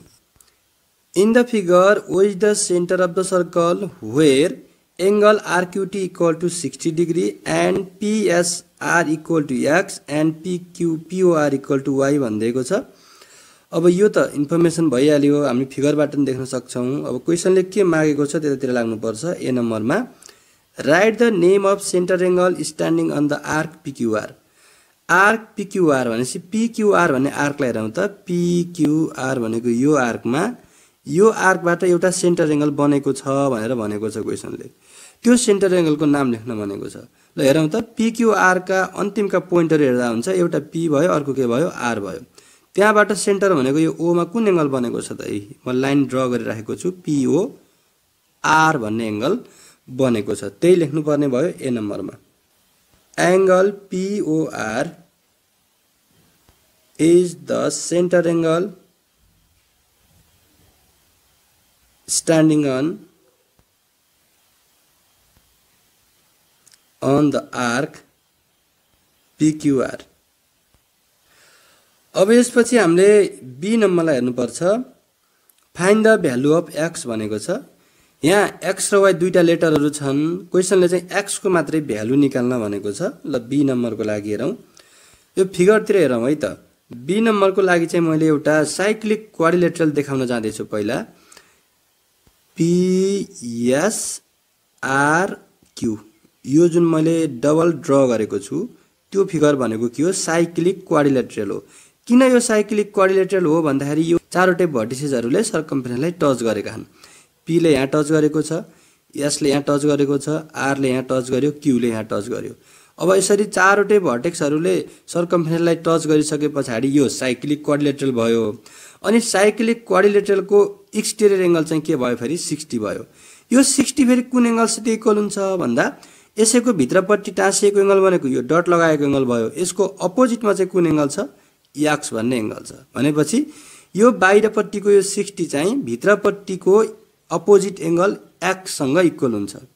Angle TQR, angle TQR equal to angle PSR भन्दा नि भयो, ओएसआर भन्दा नि भयो, जे भन्दा नि भयो। मैले यो एक्स को नेम लेख्न जाँदैछु, एक्स भन्ने एङ्गलको पिएसआर लेखेँ, पिएसआर लेखेँ। यिनीहरू दुईटा योसित यो किन इक्वल भयो त भन्ने कुरा गर्नु पर्यो। अब रिजन चाहिन्छ यसको लागि भने exterior angle of cyclic quadrilateral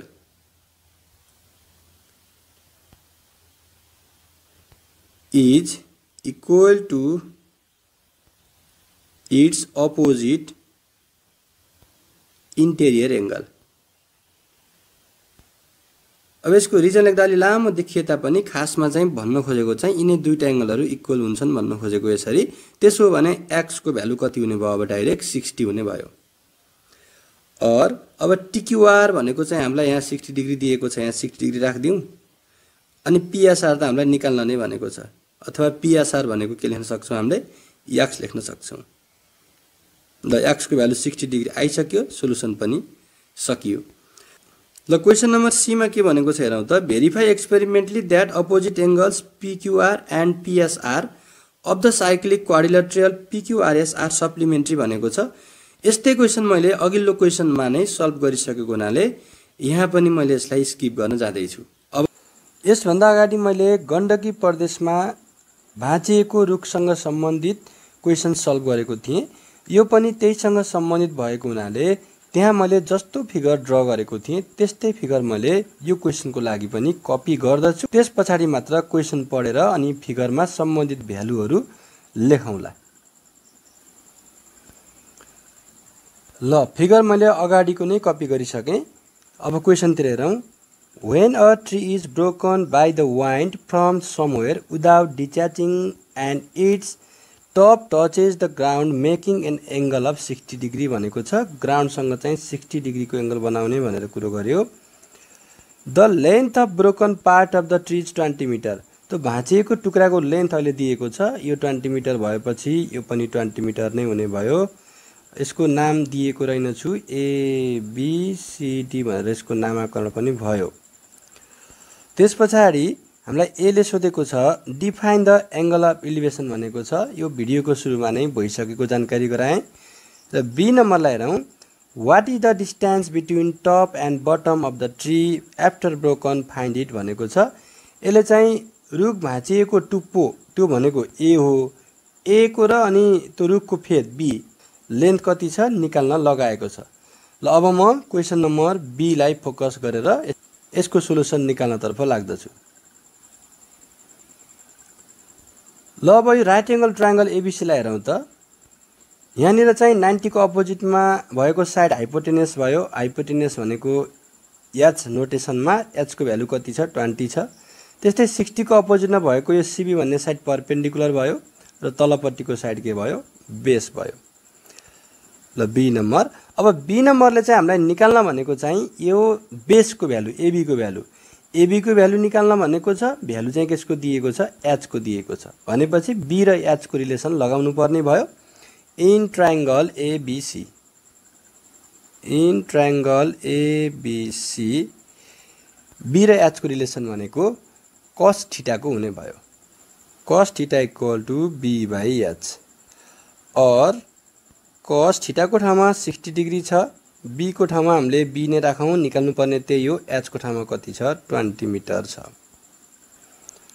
और cos 60 को भ्यालु राख्ने हो भने 1/2 हुन आउँछ equal to B by 20 metre. 2 ले 20 लाई डिवाइड गर्दाखेरि 10 हुन्छ र त्यसपछि हामीले क्रस मल्टिप्लाई गर्यो भने b इक्वल टु 10 मिटर हुन आउँछ। अब b इक्वल टु 10 मिटर भन्नुको अर्थ यो a देखि b सम्मको डिस्टेन्स पनि आइसक्यो। त हामीलाई क्वेशनले जे सोधेको छ त्यही भनेर लेखिदिनु पर्ने हुन्छ। Therefore the distance between top and bottom of the tree, therefore the distance between top and bottom of the tree equal to 10 metre हुने भयो। यस पछाडी ए र बी को सोलुसन भइसके पछाडी सी नम्बरलाई हेरौं। What was the height of the tree before it was broken. भाँचिनु भन्दा अगाडि यसको टोटल हाइट कति थियो भनेर सोधेको छ। यो फिगरलाई हेर्ने हो भने भाँचिनु भन्दा अगाडि यसको टोटल हाइट भनेको यो डी देखि बी सम्मको कम्प्लिट लेन्थ हो। डी देखि सी सम्मको लेन्थ चाहिँ 20 मिटर दिइसकेको छ क्वेशनले। अब हामीले सी देखि बी सम्मको लेन्थ निकाल्न सक्यो भने त्यो सी देखि बी सम्मको लेन्थ र 20 एड गरेपछि यसको आन्सर आइ नै हाल्छ। ल म सी नम्बरमा सी देखि बी सम्मको लेन्थ निकाल्न जाँदै छु। अगाडिको जस्तै गरेर हेरौं त। ल हामीलाई निकाल्नु पर्ने अहिले पी को भ्यालु छ। भ्यालु चाहिँ केसको दिएको छ एच को दिएको छ भनेपछि पी र एच को रिलेसन भनेको के हुन्छ sin थीटा हुन्छ। We know that sin theta equal to p/h or sin theta को ठाउँमा 60 डिग्री भयो, p को ठाउँमा कति छ त्यो निकाल्नु पर्यो, h को ठाउँमा कति छ 20 मिटर छ। और sin 60 को भ्यालु √3/2 आउँछ इक्वल टू p/20 मिटर। 2 10 20 भयो र क्रस मल्टिप्लाई गर्दाखेरि p को भ्यालु हुन आउँछ 10√3 मिटर। यसलाई डेसिमलमा लेख्ने हो भने 17.32 मिटर हुने भयो। अब therefore total height of tree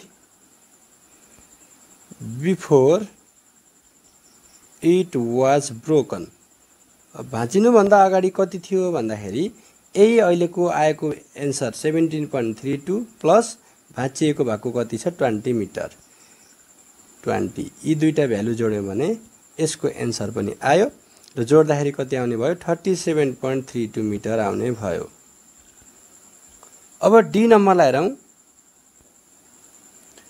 If the distance between the top and bottom of the tree was equal to the remaining part of the tree, यहाँ कन्डिसन के दियो भन्दाखेरि यो भाँचिएको टुप्पो A र त्यसको फेद B जति डिस्टेन्स छ त्यसको डिस्टेन्स बराबर यो BC भइदिएको भए भनेर त्यहाँ कन्डिसन लगाइदिएको छ। त्यो CD भनेको चाहिँ भाँचिएको पार्ट भयो, भाँचे पछाडि बाँकी रहेको पार्ट भनेको BC हो र क्वेशनले अहिले कन्डिसन के लगायो भन्दा A देखि B सम्मको लेन्थ जति छ B देखि C सम्मको नि त्यति नै भइदिएको भए भन्दा बित्तिकै हामीले यहाँनिर पनि 10 यहाँनिर पनि 10 दिन सक्ने भयौं। अब दुवै साइड अब के छन्, अब इक्वल छन्। दुवै साइड इक्वल भइसके पछाडि ABC भन्ने ट्रायंगल आइसोसेलेस ट्रायंगल भयो, यसका बेस एंगलहरु के हुन्छन् इक्वल हुन्छन्। यो थीटा भयो भने यो पनि कति हुनु पर्यो थीटा हुनु पर्यो। अब यो ट्रायंगलका तीनवटा एंगलहरुको भ्यालु जोड्यो भने 100 डिग्री हुन्छ, 180 डिग्री हुन्छ। Theta plus 90 degree equal to कति नै भयो 180 डिग्री हुने भयो। Or 2 theta equal to 180 degree minus 90 degree or 2 theta equal to 90 degree or theta equal to 90 degree by 2 equal to कति हुन्छ 45 डिग्री हुन्छ। ल यो 45 डिग्री भनेको यो माथिको पनि भयो र तलको थीटा पनि भयो। हामीलाई चाहिएको चाहिँ यो तलको थीटाको भ्यालु हो र क्वेशनले मागेको के थियो भन्दाखेरि अगाडि जमिनसँग कति डिग्रीको एंगल बनाएको थियो भन्दा अगाडि चाहिँ 60 डिग्रीको एंगल बनाएको थियो। माथि क्वेशनले दिएको छ त्यो हामीलाई र अहिले चाहिँ यो कन्डिसन अनुसार कति डिग्रीको एंगल पायौं भन्दाखेरि 45 डिग्रीको एंगल पायौं र क्वेशनले लेख्न पनि हामीलाई यही सोधेको। यदि हाम्रो AB र BC को लेन्थ बराबर भयो भने जमिनसँग कति डिग्रीको एंगल बनाउँछ भनेर सोधेको छ। Hence according to the condition value of angle is 45 degree. The age group of 20 people in a community is given in the table below. अब यहाँ टेबल छ र यहाँ हामीले क्वेशन नम्बर A लाई हेर्न सक्छौं directly. What does the symbol I denote in the formula to find the third quartile of a continuous series? Write it भनेको छ। यहाँ Q3 को फर्मुला दिएको छ हामीलाई र यो I को मिनिङ लेख्न लगाएको छ। A नम्बरमा I represent the size of class. Size of class भन्नाले जस्तो माथिको क्लास हेर्ने हो भने 20 to 30 भन्दा कतिको ग्याप छ 10 को ग्याप छ हो त्यही 10 को ग्यापलाई भनिन्छ I र लेख्ने बेलामा चाहिँ साइज अफ क्लास अथवा हाइट अफ क्लास पनि भन्ने गरिन्छ। अब यसपछि बी नम्बरलाई हेरौं। Find the class of third quartile from the given data भनेको छ। यसले चाहिँ Q3 क्लास खोजेको छ। त्यसको लागि मैले CF टेबल बनाउनु पर्यो र CF टेबलको लागि अब भ्यालु इन्ट्री गर्न सुरु गरे। पहिलो क्लास चाहिँ 20 to 30 छ, दोस्रो 30 to 40, तेस्रो 40 to 50 गर्दै हाम्रो 80 सम्म लेख्नु पर्ने हुन्छ। 50 to 60, 60 to 70 र लास्टमा 70 to 80। अनि फ्रिक्वेन्सीहरु पनि लेखौं 2 4 4 6 3 1 3 1। CF लेखौं। सुरुमा 2 भयो, 2 मा 4 जोड्दा 6, 6 मा 4 जोड्दा 10, 10 मा 6 16, 16 मा 3 19 र लास्टमा 1 जोड्दा कति भयो 20 भयो। यहाँबाट टोटल कति आयो n इक्वल टु 20 नै आउने भयो। अब यो बी नम्बरमा हामीलाई थर्ड क्वार्टाइल क्लास निकाल्न भनेको छ है त, थर्ड क्वार्टाइल क्लास अथवा Q3 क्लास। त्यसको लागि मैले सुरुमा पोजिसन अफ Q3 भनेर लेख्नुपर्ने हुन्छ। Position of Q3 equal to 3n/4 value equal to 3 into n को ठाउँमा 20 आयो बाई 4 इक्वल टु कति भयो 15th भ्यालु भयो। अब CF टेबलमा हेरौँ त 15 भन्दा जस्ट ग्रेटर भ्यालु कति छ 16 छ र यसको करेस्पोन्डिङ क्लास कति छ 50 to 60 छ। Therefore Q3 class equal to कति हुने भयो 50 to 60 हुने भयो। ल हाम्रो यो बी नम्बरको सोलुसन पनि सकियो। र सी ले के मागेको छ what is the value of third quartile भनेको छ। यसले चाहिँ अब Q3 को एक्ज्याक्ट भ्यालु पनि निकाल्न भनेको छ सी नम्बरमा। अब सी नम्बरको लागि चाहिँ अब डाइरेक्ट मैले एक्ज्याक्ट Q3 भनेर फर्मुला एप्लाई गर्न जाँदैछु। L plus 3n/4 minus CF by F into I चाहिँ फर्मुला भयो। अब लोअर लिमिट भनेको Q3 पर्ने क्लासको लोअर लिमिट भनेर बुझिन्छ 50 छ। 50 प्लस 3n/4 को भ्यालु माथि 15 आइसकेको छ। CF भनेको 50 to 60 भन्दा अघिल्लोको CF 10 छ। फ्रिक्वेन्सी भनेको यही 50 to 60 क्लासमा पर्ने फ्रिक्वेन्सी 6 छ र हाइट भनेको कतिको ग्याप छ 10 को ग्याप छ क्लासमा। सिम्प्लिफाई गरौँ 50 प्लस 15 माइनस 10 भनेको 5 5 10 जा 50 भयो बाई 6 इक्वल टु 50 प्लस 50 लाई 6 ले डिभाइड गरी हेरौँ कति आउँछ 8.33 आउँछ र यो दुईटा एड गर्दा 58.33 आउने भयो। र यसले हामीलाई भनेको चाहिँ Q3 को भ्यालु सोधेको थियो त्यो पनि आइसक्यो। सी को एन्सर सकियो। अब डी नम्बरलाई हेरौँ। Are the class of median and the class of third quartile of the given data same भनेको छ। डी नम्बरमा थर्ड क्वार्टाइल क्लास अथवा Q3 क्लास हाम्रो कति आएको छ भर्खरै हेर्ने हो भने 50 to 60 आएको छ। अब मिडियन क्लास पनि चेक गरौँ। मिडियन क्लास निकाल्नको लागि हामीले सुरुमा चाहिँ पोजिसन अफ मिडियन निकाल्नु पर्ने हुन्छ। पोजिसन अफ मिडियन निकाल्ने फर्मुला n/2 हो। n को भ्यालु हाम्रो यसमा कति आएको थियो 20 आएको थियो।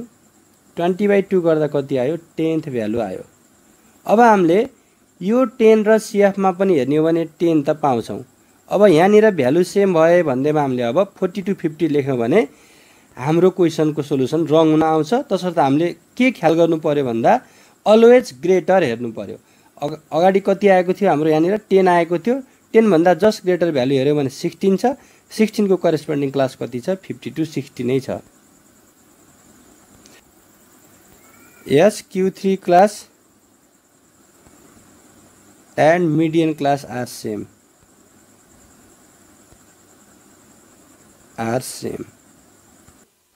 There are 5 white and 3 red balls of the same shape and size in a bag. 2 balls are drawn randomly one after another without replacement भनेको छ र ए नम्बरले सोधेको चाहिँ के छ What is the maximum value of probability? Write it भनेको छ।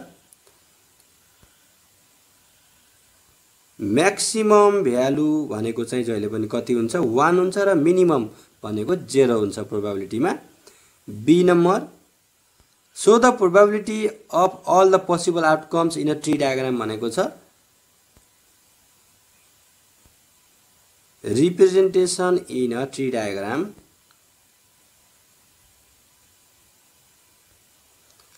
अब मैले ट्री डायग्राममा रेड बलको संख्या चाहिँ 3 लेख्नु पर्यो र व्हाइट बलको 5 लेख्नु पर्यो। रेड बलको चाहिँ 3 र व्हाइट बलको 5 र यहाँनिर चाहिँ कन्डिसन के लगाएको छ भन्दाखेरि माथि हेर्न सक्छौं हामीले विदाउट रिप्लेसमेन्ट। यसले के भनेको भन्दाखेरि सुरुमा बल तानेपछि त्यसलाई अब पुनः त्यो बक्समा नराख भन्ने कुरा गर्दछ र त्यही अनुसार हामीले यसको पनि ट्री डायग्राम बनाउन जाँदै छौं। ल सुरुमा प्रोबेबिलिटी मैले W को लेख्न जाँदैछु। W को सुरुको प्रोबेबिलिटी भनेको 5/8 हुन्छ र सुरुमा मैले W को प्रोबेबिलिटी लेख्नु भन्नुको अर्थ मैले सुरुमा W सेतो बल ताने भनेर बुझौं। सेतो तानिसके पछाडी मैले त्यसलाई फाल्दिनु पर्छ क्वेशनको कन्डिसन अनुसार, पुनः बक्समा राख्न पाउँदैन। तसर्थ W को संख्या अब 4 हुन्छ भने रेडको संख्या 3 नै छ। त्यस्तै तल्लो लाइनतिर हेर्ने भने मैले रेड ताने भनेर मान्ने हो भने चाहिँ रेडको प्रोबेबिलिटी कति हुन्छ 3/8 हुन्छ। र यदि रेड तानेर मैले त्यसलाई फाले भन्ने हो भने फेरि यो केसमा चाहिँ W को संख्या 5 नै बस्ने भयो भने रेडको संख्या 2 मा झर्ने भयो।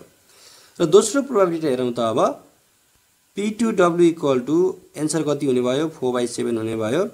त्यस्तै P2R इक्वल टु 3/7 हुने भयो भने अर्को सर्कलमा हेरौँ P2W इक्वल टु 5/7, त्यस्तै P2R इक्वल टु 2/7। र यस पछाडी यिनीहरुको आउटकम्सलाई पनि यही लेख्दिउँ। सुरुमा चाहिँ WW हुने भयो, त्यस पछाडी WR हुने भयो, त्यस पछाडी RW हुने भयो भने अन्तिममा RR हुने भयो। र ट्री डायग्रामको लागि हामीले यति लेखिसके पछाडी प्रोबेबिलिटीहरु मल्टिप्लाई गरेर लेख्नु अथवा नलेख्नुमा चाहिँ यो क्वेशनले दिने मार्क्समा केही असर पर्दैन। लेखे राम्रै भयो, नलेखे पनि यो क्वेशनको लागि हामीलाई जुन 2 मार्क्स तोकेको थियो त्यो 2 मार्क्स चाहिँ हामीले यति गरे पाइहाल्छौं। सी नम्बरलाई हेरौँ त what is the probability of getting both balls of the same colour भनेको छ। दुईटै बल सेम कलरको पर्ने प्रोबेबिलिटी भन्नुको अर्थ कि दुईटै रेड हुनु पर्यो और कि दुईटै व्हाइट हुनु पर्यो र त्यसको प्रोबेबिलिटी निकाल्न भनेको छ। ल म माथिको डायग्रामबाटै भ्यालु लेख्न जाँदैछु। PRR को भ्यालु हेरौँ त। यहाँ अनि लास्टमा छ RR भनेको 3/8 * 2/7 गर्नु पर्यो। 3/8 * 2/7 गर्नु पर्यो। और भन्दा बित्तिकै प्लस अनि WW को पनि भ्यालु लेखौँ त 5/8 * 4/7। 5/8 * 4/7 हुन आउँछ। हामीले यो 3/8 * 2/7 लाई सिम्प्लिफाई गर्यो भने 6/56 हुन्छ। प्लस अर्को भ्यालु हामीले 5 4 जा 20 र 8 7 जा 56 भनेर लेख्न सक्छौं यसरी। र अब एलसीएम लिदियौ त। एलसीएम कति छ 56 एलसीएम छ भने माथि न्युमरेटरमा 6 + 20 हुने भयो इक्वल टु 26 का मुनि 56 भयो। र यसलाई हामीले लोएस्टमा लेख्ने हो भने चाहिँ 13 का मुनि 28 हुन आउँछ। ल यो चाहिँ हाम्रो सी नम्बरको सोलुसन भयो। डी नम्बरलाई हेरौँ। In which condition the probability of an event is 0 भनेको छ। अब यसले चाहिँ कुन कन्डिसनमा प्रोबेबिलिटीको भ्यालु 0 आउँछ भनेको छ। प्रोबेबिलिटी कस्तो केसमा 0 आउँछ भनेको छ। कस्तो केसमा 0 आउँछ भन्दाखेरि मैले जुन चीजको प्रोबेबिलिटी निकाल्न जाँदै छु त्यो चीज नै मसँग छैन भने त्यस्तो केसमा के हुन्छ प्रोबेबिलिटी 0 हुन्छ। There is no event